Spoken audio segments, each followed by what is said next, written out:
And these are really deep theological conversations. Yeah. But on a Sunday morning, people need to hear the Word of God preached. We have things to learn with and from each other, and it's a beautiful gift. But when I was zooming in on this shot and I saw Martin Luther's name in gold, I had sort of a strangely warm, literally. This is Pod Strangely Warmed, a place where we tell the good Methodist story, where we have conversations that invite followers of Jesus to seek after that loving, just, and free world that God imagines for us all, and have a little fun along the way. Hi, and welcome back to Pod Strangely Warmed. I'm Daniel Hawkins, your host, and today on this Methodist Nerd podcast, we have an amazing Lutheran bishop in our midst, Erik Gronberg. Bishop, thank you so much for being here. And Kenny Dickson, United Methodist clergy, serving Lutheran Church right now, King of Glory over in Dallas. You're the one who called this meeting. Yes, and so, I am. It's my fault. It is your fault, but we are excited, and if our pre-show conversation has been any indication, we're going to have a great time today on Pod Strangely Warmed, and our community that listens and watches is going to be blessed by our time spent together. So thank you both for being here. It is a gift to be able to be in conversation and community. We like to start every podcast around here with something that we call Self on a Shelf. This is airing for the first time in Advent, and so we actually have our elf on a shelf. You need to know, Bishop, Dustin hates Self on a Shelf. He thinks it's too kind of hokey in its naming, but I've said it enough times that it's stuck. And so now we've got the elf to go with it. But as we get started, the intent here is to just get a window into something that matters to you, something that you've brought that kind of symbolizes who you are, or something that's important to you. Bishop Gronberg, would you get us started? What did you bring? Yeah, well, if I put it here, can I see it?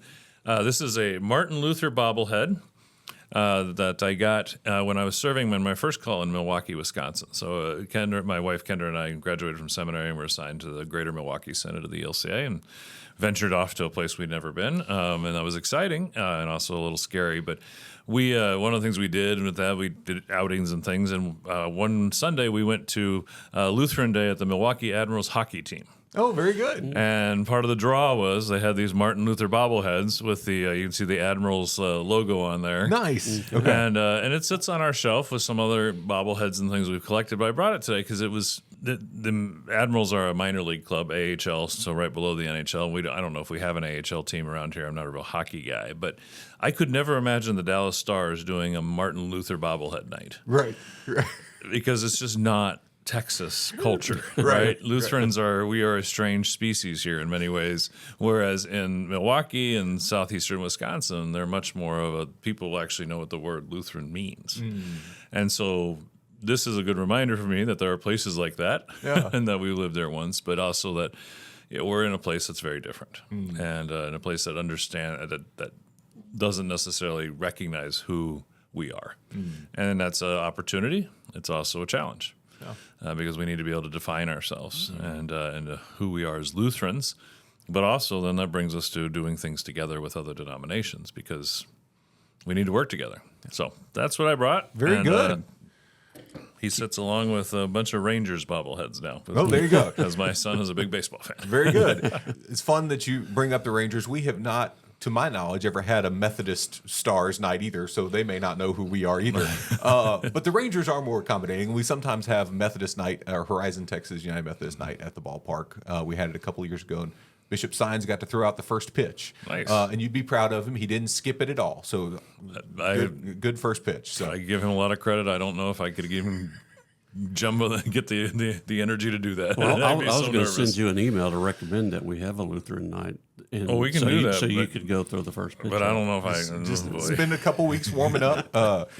One of the previous churches I served in Johnson County had a minor league baseball team, and we had faith night at the ballpark, and kind of our community of churches there. The leadership, I was the president of the community of churches at that time, and so president and vice president, we both threw out a first pitch, and there was a level of I hadn't thrown a baseball in a decade and a half, and so I was in the backyard throwing a baseball to make sure that even in front of 2,000 people, I don't want to fall on my face in the midst of this. But now I still have that ball in my office, and so if the opportunity comes, put in the work, it'll be good.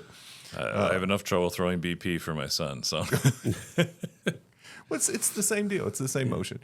Very cool. I love the Martin Luther bobblehead. We've got a golden John Wesley right here. Oh, So we there may you go. let them sit side by side for just a second. Kenny, what did you bring? Well, I brought, it sort of fits my bridging, my Methodist service and Lutheran service, a picture of the Frauenkirche, the cathedral, one of the cathedrals in Dresden, which was destroyed during the firebombing of Dresden in the closing days of World War II. Tragic thing. And so it sat, because it was in the eastern side, it sat in ruins for up until the late 80s, until the wall came down. And there's pictures that have it crumpled, and there's a statue of Martin Luther there that's always been there. So you see a lot of these statues has the Luther still there, but the church has crumbled. After the wall came down, they started to rebuild it. And so I had sort of followed along with that, just as a student of World War II and that. And then in 1992, I went on a choir tour. Highland Park United Methodist Church, their choir went on. At the time, it was going to be an Eastern European tour. And by the time we did it, the wall had come down. So it was a European tour, not That happened to be in the East. That happened to be in the East, yes, or part of it. And so I went mainly to carry my mom's bags. My dad was going to go, and he had a back problem. So, will you go on this trip? Yes. This is before I was in ministry and all that.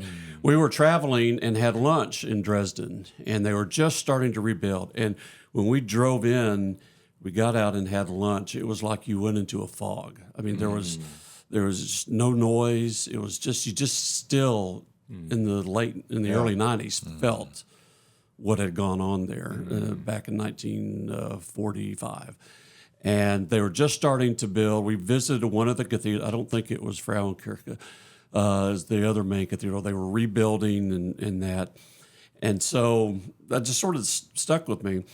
Then my last Easter sermon, when I was at Christ in Farmers Branch, it was in 2019, and Monday of that Holy Week is when Notre Dame burned down, and so that we had been there a couple of years before, and just seeing that. The next day they had, thinking the whole thing was going to obviously collapse. The next day they had a picture of the cross. From looking down the nave of the church, they had the cross and the Pietà, and it had survived. And so I remembered that cross. I remember I had seen the cross doing some research that used to be on top of the Frauenkirche that they had salvaged when it collapsed, and it was all mangled and bent, and now it's inside. And then I had been to Coventry several years before, and it was firebombed at the first part of the war, and there was the Coventry cross. And so my last Easter sermon there was about the damaged cross, because we tend to wear pretty crosses. But really, the cross is damaged. And so that sermon, not that I re-preach all my sermons at different churches, but I borrowed heavily for that, for my first Good Friday service at King of Glory, talking about that. And so a couple of years ago, or last year, my wife ran in the Berlin Marathon, and so we were over there and we did some tour. I said, we're going to Dresden, because I had seen the rebuilt cathedral, and it's just amazing. And and here's the Coventry cross as well, and they have a Coventry cross there, and they've actually formed a peace group between Dresden and Coventry, and very well connected, and they helped each other out. And in fact, the filmmaker, I was thinking today, this needs to be a film, but the rebuilding of that. But the silversmith that fashioned the reconstructed cross that sits at the top was from England, and his father was on board some of the planes that firebombed. And so there's this coming together, truly, in the midst of that. Just powerful. So I had to see it. We had to go there. And so we did, and it's gorgeous. It's beyond really words. And while we were there, they still have the Martin Luther statue there. That's the Luther That's statue. the Luther. And when I was taking this picture, and I was trying to get Kubrick, and do all that. I took 500 pictures of this place. But when I was zooming in on this shot, and I had Luther here, and I saw Martin Luther's name in gold, I had sort of a strangely warm, literally experience, because I saw that, and now even if it's just for the season that I've been a King of Glory and been a part of the Lutheran Church, it just struck me that now I have a very loose connection, with this movement, and it was literally it struck my heart, and so this is my shelf, and it's sort of been a part of me since during my time, rest of my time here at King of Glory, and. So yeah, if you go to Germany, go to Dresden, and go to the Frauenkirche. It's amazing. Very good. I love how so many of your experiences in life have kind of shaped and formed and brought you to where you are now, right? A filmmaker turned pastor in the United Methodist Church, who then is now serving. You're still fully ordained in the United Methodist Church. There's no surrendering of credentials. No. It's serving as senior pastor at King of Glory Lutheran Church. And all of this is possible because of this concept called full communion, right? The United Methodist Church and the ELCA are communities that are officially in full communion. Now, Bishop, what does that mean? Yeah, well, it means a lot of different things in a lot of different places as it's carried out. But legalistically, what it means is we have altar and pulpit fellowship. So a United Methodist pastor can preach without special and preside at the sacrament without special authorization. In the same way, a Lutheran clergy person could preach and preside in a UMC context without special authorization. So we could be on different pulpit supply lists, and and it came about. We're talking a couple of decades plus ago. These things have been moving. The ELCA, when it was formed in 1988, there was a real desire for being an ecumenical conduit. There was leaders within the ELCA who really thought they thought we could be a bridge. Yeah. Because of our polity. We're sort of Episcopalian, we're sort of Congregationalist. We have bishops, but we don't really like them very much. And that can stay, it's true. We're fine with them, but I think it was Will Willimon, who said, the bishop is an authority in question. Okay. And in questioning, being a question, you can question authority in our denominations, and that's okay. That's kind of why we exist. So that agreement got made, and then over the years, it's been carried out in a lot of ways. And originally, I think people thought it would be really useful in rural and small town ministry, where you have a Lutheran church, a ELCA Lutheran church, you've got a Methodist church. Both congregations exist, but probably can't maybe call a full-time pastor. Right. But they could work together. Could they collaborate? And they're not going to merge because we don't want to give up our buildings and our names. That's just part of our DNA. Well, and those are both core to identity in their own way, too. They are. Yeah. And so the idea being, rather than force that, you say we can bridge the gap with our leaders. And so that's how that carried out. Now, as it's gone along, we've seen it carry out in a number of other ways. So in this situation, King of Glory in North Dallas is one of our larger congregations. It's been well served over the years by very good pastors. And we had a vacancy that arose when the senior pastor there left in 2020. And King of Glory has staff. They've got ministry programs. It requires someone with some experience of managing staff, doing things. Yeah. And we were struggling to find somebody who had those gifts that matched what the congregation was looking for. And so I reached out to Bishop McKee at the time and said, got anybody? And he introduced me to Kenny, and then we talked, and he started being part of doing that at King of Glory. And then what we do is we offer what's called a call to extended service. Okay. And so it's not, again, he's not on my roster of clergy as we keep these things. In my synod, I have a roster of ELCA clergy who are accountable to me and me to them. Kenny's not on that roster. He continues to be a pastor in the UMC, but we have called him to this service. And so in some ways now you have two masters. Yeah, I was going to say for me, the being maintaining my credentials in the United Methodist Church is I have the privilege of working with two bishops together. And Privilege is a better word. Privilege, Yes, nice way to say it.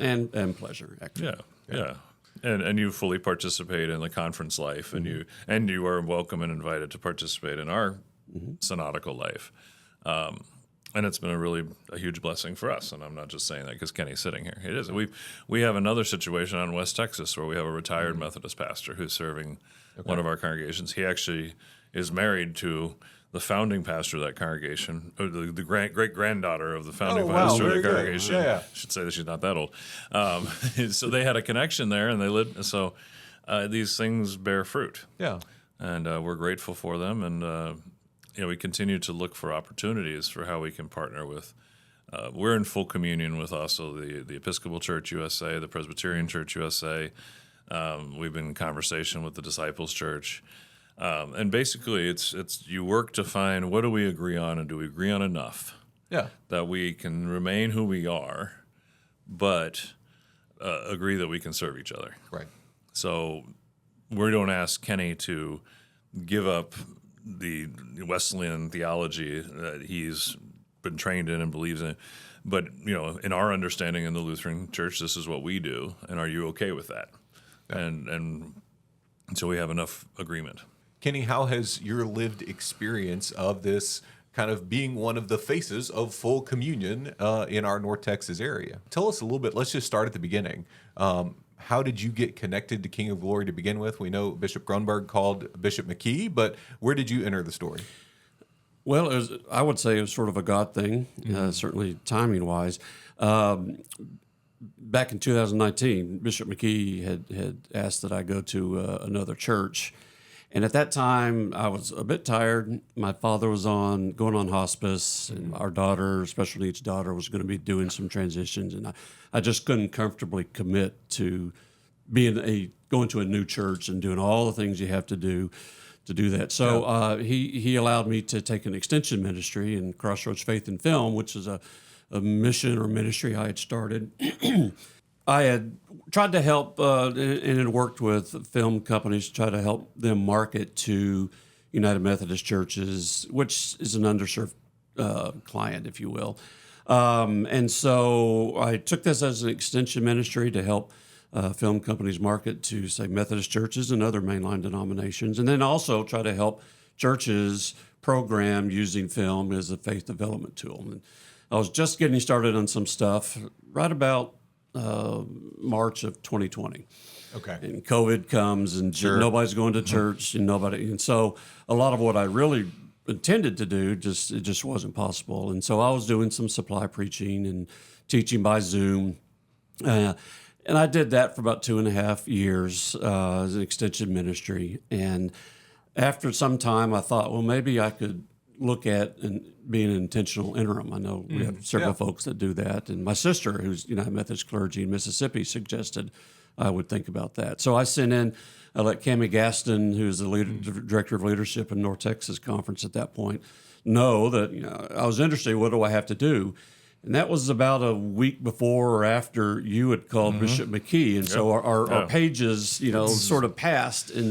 And she called one day, and the phone rang, and I saw it was her calling, and she said, "Well, we have two opportunities. One was a church outside Dallas, and then the other, she was a little different. I don't know if you'd be interested. It was King of Glory Lutheran Church in Dallas, and they're needing." And she explained it, and I thought, well, that sounds interesting. So I went and asked my wife, Michelle, and I used our traditional language whenever I got a call from the bishop about an appointment. I said, well, I got a call today. Right. And explained that to her, both of them. And when I said King of Glory, she goes, "Oh, I know that church. That's a great church." I go, How do you know that? Because I know what churches you've been on, since we've been married, where you've been going. Ended up, they had a special Sunday where a Heroes Sunday. Heroes is an organization started at First Methodist Richardson that our daughter had gone to for a summer camp for special needs kids, and then they had grown into kids that had aged out of school. It was a day program. It's still going on. And for about a year and a half, or year and a half to 2 years, they were at King of Glory. So they were just starting, and they had this King of Glory Sunday. So my wife took my daughter there. So she knew, she had been there before I had been there. Very cool. And it was, that's a great church, and and so I said, well, let's go with that. And I called and talked to Bishop Gronberg and talked to the president of their church council. My only concern going in, or my biggest concern, I don't know if you remember yet, but because I looked on their things and their videos of their services, and the clergy there would sing the. That's right. I'd forgotten about it. Your anxiety. Would sing part of the communion liturgy, and I said, "Is this required?" Because my wife had told me, "You can't be an Episcopal priest. You couldn't, because you just can't sing." And so they assured me that, in fact, it was Chris that said, who was your assistant at the time, said it's. Well, they're more interested in what you say when you preach than what you sing. So, so we just sort of then went through that process, and that's sort of how it went. And that from about October through January, and I started January 1st, 2022. Yeah. Very good. And and yes, liturgy singing is negotiable. Yes. Okay. It is funny, we worry so much about communion. Who's going to preside at the table when what you're doing is, hopefully you've memorized the words of institution, but that's really hard to screw up if you just read the verse, right? Preaching, you can mess people up for sure, so who we allow to preach is often a bigger question of But one other thing I just say, and one of the things that's a blessing about this is, again, Kenny's openness and Bishop McKee and my associate working with that. But, what we did is we set it out on a 3-year thing, right? We'll try it out, see how it goes. And then if it doesn't go, then we don't have to do it. And I think that made the congregation comfortable. Right. Because they were feeling a little snake bit. Because of the way things had happened with pastors leaving and then interims, and it was COVID and everything. So to say, hey, we're just going to give this a try. Yeah. And we'll see if we like each other enough to keep going for a while. And I think that helps when it's not, it's not like, okay, you're going to be here forever. Yeah. Because I got to give King of Glory's leadership credit for being willing to step into that. Because it would have been very easy for them to say, Bishop, why can't you provide us with an ELCA pastor? Well, look at us. We're awesome. We're a great congregation. And they are. They're a wonderful congregation. But we have supply and demand issues too. Sure. And the gifts have to match. Right. And I think that's where the Holy Spirit intersected with you in that week where papers crossed. It's a gift. So that's why we pray a lot. Right. Amen. And one of the things that we experience is the Holy Spirit is in, whether it's in a call system or in an appointive system, the way that people get matched to congregations and clergy, even when the match ends up being challenging or hard, God's in it somewhere, right? And we have something to learn with and from each other, whether it's a holy Lutheran context or a holy United Methodist context or a bridge context, right? Where we are serving with and alongside each other. We have things to learn with and from each other, and it's a beautiful gift. Kenny, you talked about the anxiety at the beginning of having to be like the cantor of the communion there at the beginning. Did you have one of those kind of Dorothy from the Wizard of Oz, I'm not in Kansas anymore kind of moments in those early weeks? Not really. Surprisingly, not. I mean, it was as we went along through the process, I've seen those differences. Sure. And such as we have the Book of Discipline. They have King Roy. They have church constitutions, and they have to go. And that's just it's a bit different. Well, the moment I guess I can point to came when, so I was initially there as an interim, but then after I had to go through the call process again to be the term call. That process was fascinating, and so I did the interviews and then they have a vote in church after church, and I left the church, left the sanctuary. It's a little bit unusual that I'd been there a while and they knew me, and so they're. And when I came back, it was overwhelming support. You come back, they give they stood up and applauded. And as I'm looking out, coming back and looking out the congregation, it dawned on me, it's the first time in at that time 28 years of ministry that I'd ever been called to a church. Yeah, yeah. You know, We're obviously sent. in our polity, we're sent. Right. And theologically and functionally, there are strong points for both. Yeah. You know, that being sent, you know, it echoes, you know, the early church going into communities and that. But to be called and to be wanted, and Yeah. it was a moment. It was one of those moments. And so that was probably I'm not in Kansas anymore, and I shared that with them, and I think they appreciated it. Appreciated it. Yeah. Very good. What in those early days did you experience as because sometimes the difference of things jumps to our mind, but sometimes it's also the things we hold in common. You know, Bishop, we talked about, you know, you shared with us part of what the full communion thing is can we commit to hold enough in common that we're willing to, you know, be in partnership together? What surprised you that maybe you just from a lack of understanding going in, that you kind of got into the life of King of Glory early on and found this feels exactly like church has always felt to me, or some kind of piece of commonality that you want to celebrate today? Well, a lot, you know, it's 90% very similar, and you know, from the worship service itself. The settings are different, you know, having to deal with various settings for the seasons, and that I'm not quite used to. And in most of the churches that I had served, Methodist churches, we typically used one piece of scripture, wasn't always the gospel. We do always the gospel in the King of Glory, and then typically Old Testament reading and an epistle reading. Okay, that's a little bit different. Weekly communion, I know a lot of Methodist churches are moving to that. Right, has been a bit different. It's been wonderful, and I enjoy it, and I'm blessed because I know a lot of my friends would love to do that every week. Yeah, and really the love of communion that at King of Glory is a bit different because I've heard in some of my earlier churches some people would not come on communion because it just felt like dead time. That's a whole nother thing. Yeah. Oh man. Felt like that. Well, sorry. No. I mean, but it was you know. Yes, it interrupted other parts of the service. Yes, and it just after whatever. So that's been fun. Some of the nuances was, and it came up when I was leading or working with my pastoral associate at the time.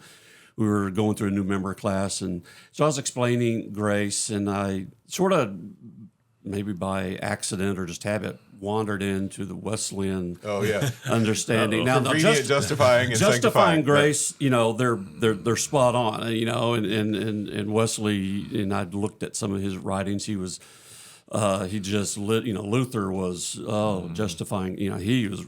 Yeah. Later on, you know, he wrote stuff sort of attacking Luther's lack of sanctifying grace, perceived. Okay.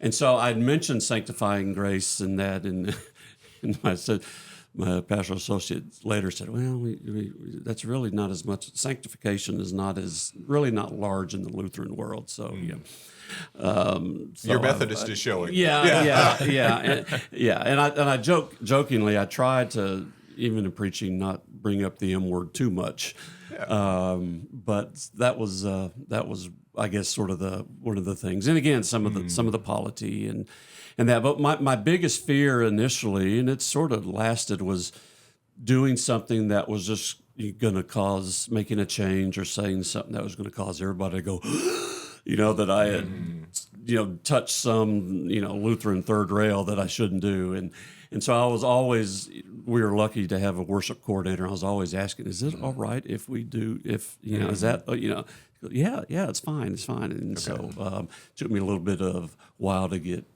used to that. Some good shepherds are really helpful in keeping away from those third rails. One of my tools that I did learn and try to use going into it was AI. ChatGPT had just come out, and so I just mainly playing around. I had it, some of the differences, theological differences, Yeah. or maybe even differences of understanding of grace or something between Martin Luther and John Wesley, and it spit out. And I said, well, design a dialogue or letters between them. And so it spit it all out. And now, as far as ChatGPT at the time was concerned, it was probably Lutheran because it seemed to fall back again on sanctification as being works righteousness. Even when I said, "Do not consider," it just refused to do that. So, but that was fun, and it really is. It really is such a strong connection in that focus on grace, the understanding of grace, the power of grace. That it really, I never felt like I was I was never in a land where it was a foreign country. It was just a different accent. Yeah. Every time I engage in ecumenical work, it becomes even more clear that the heart of the gospel is the same gospel that we all hold on to, right? What sometimes shifts is just a matter of either focus or perspective, right? It's what do we lift up as the most important of the things, right? Wesley was huge on sanctifying grace. He, not apologetic about it, right? Whether he's right, wrong, or indifferent, who knows? But that's like the heart or part of the heart of who he was. That doesn't change that core understanding of it's God's grace that transforms, Sure, right? yeah. And it's God's grace that's at live and at work in what we're doing. I love hearing your experience, Kenny. Thank you so much for sharing that. It strikes me, Bishop, you said something really kind of powerful, but it was kind of a throwaway line a little bit earlier that, in both of our denominations, we're free to question authority, right? Yeah. And after you said that, I got to thinking about what the origin story of both of our communities of faith is. This attempt at not to try to start something new, but to make better and more whole and complete something that we love and something that we were already connected to, right? Whether it's the Catholic Church or the Church of England in Wesley's case, right? The intent is to make better something we love.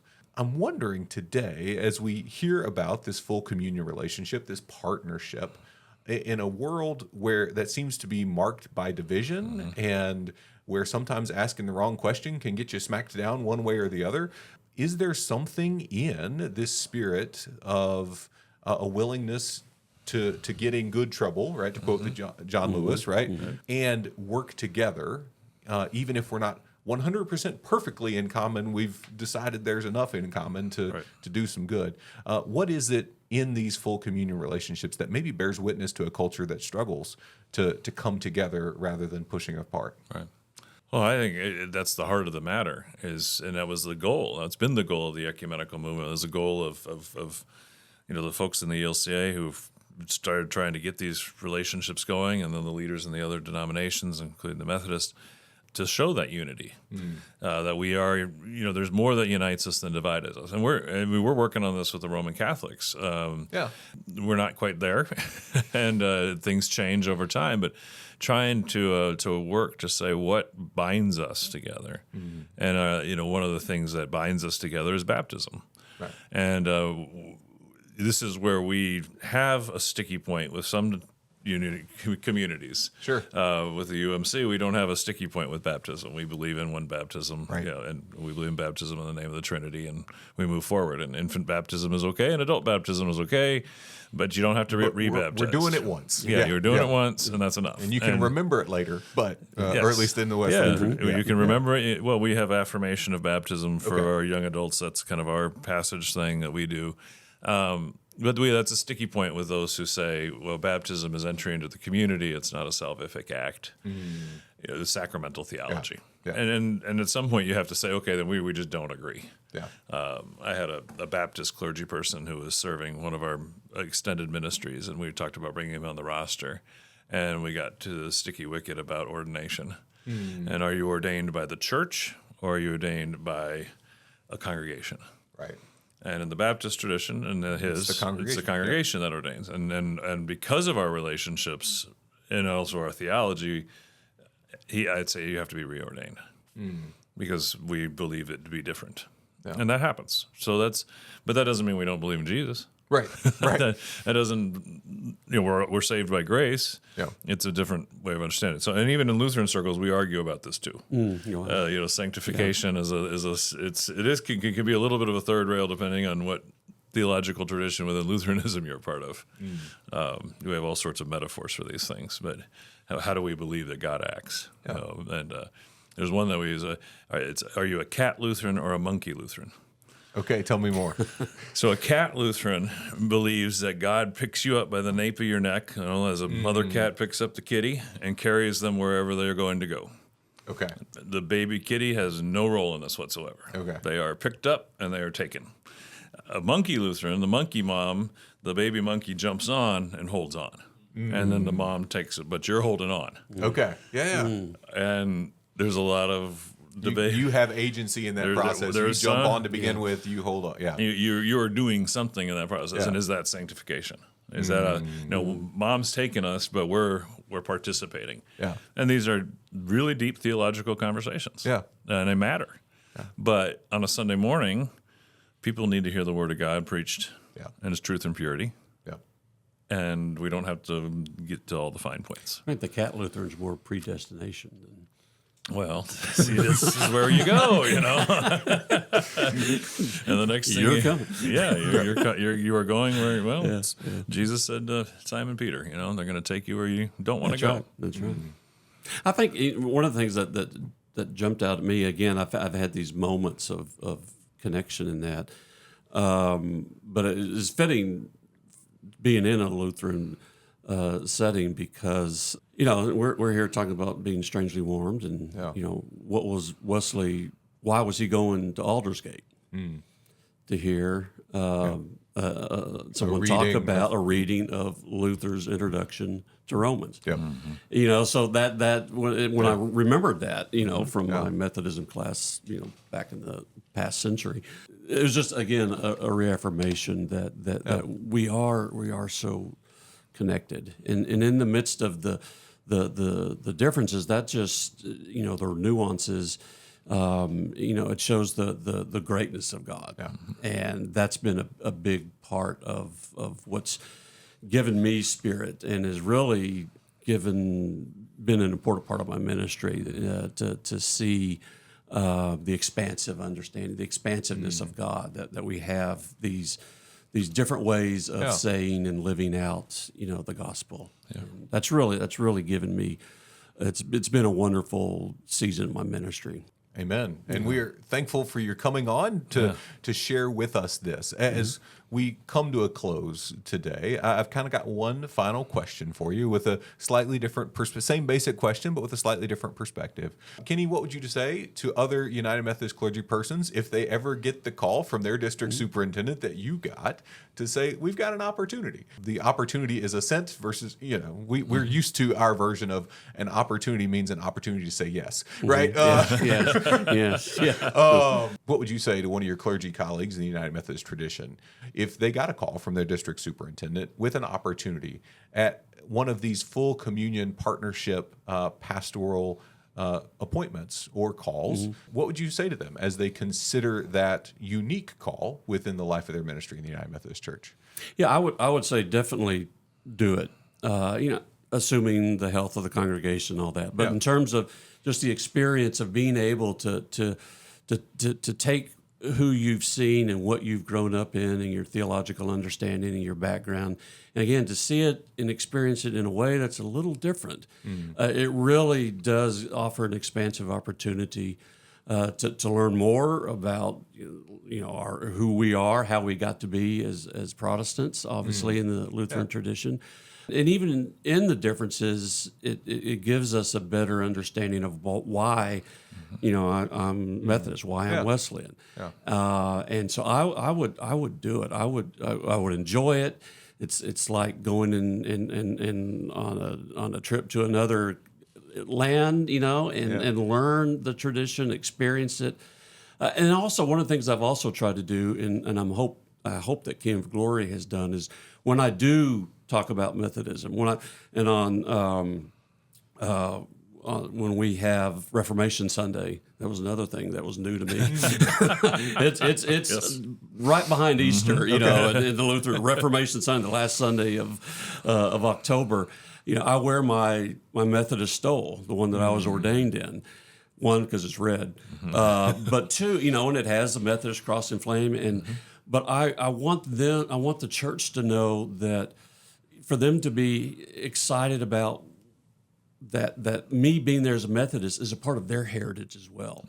So to allow them to understand, allow the Lutheran church that you're going to, or the other, whatever denomination, that especially if it's one that precedes us, that I'm here as a Methodist because of a lot of what Martin Luther did, and so it allows them to feel excited about their past and their tradition.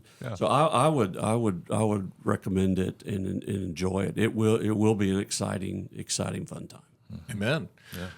Bishop, same basic question, different perspective, right? Sure. As you talk to congregations, whether you're speaking to a hypothetical Methodist congregation right now, or one of your Lutheran congregations, and they have the opportunity to consider one of these full communion, cross-denominational pastoral appointments or calls, what would you invite them to? Yeah. Well, I think the important thing is that we keep our integrity of who we are, right? We're not asking Kenny to be a Lutheran.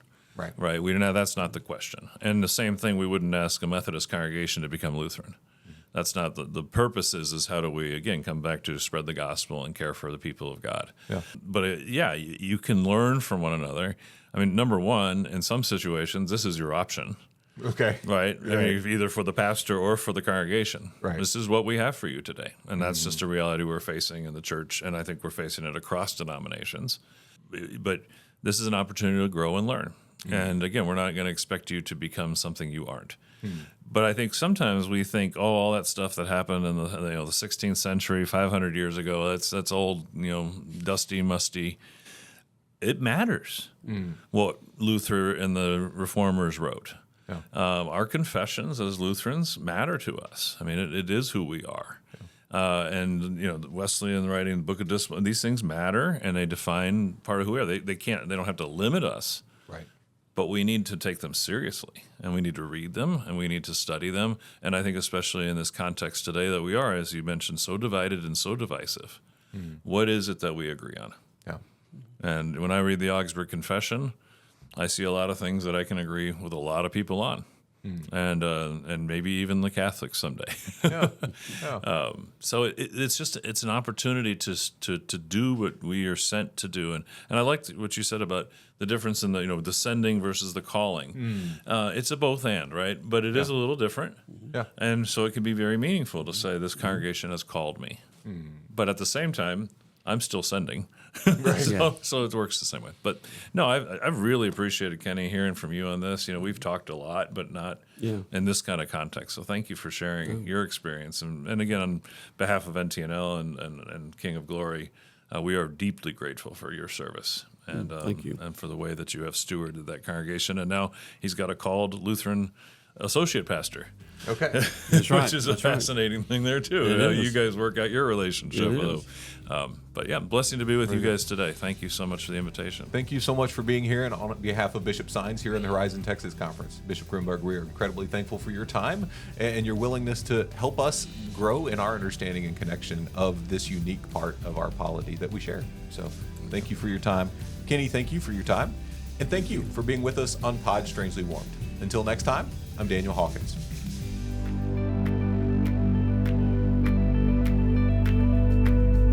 This has been Pod Strangely Warmed. If you enjoyed our conversation today, know that you can find us anywhere you find podcasts. On Spotify, Apple Podcast, YouTube, any and all the places, we are there. So if you want to continue the good United Methodist conversation that you've been a part of today, find us, like us, rate us, review us, and share with a friend so that the good news that is happening right here in our own midst can amplify even more. I think it's just fascinating that we call it podcasts, because of the iPod. Yeah. Right. And who has an iPod anymore, right? Right.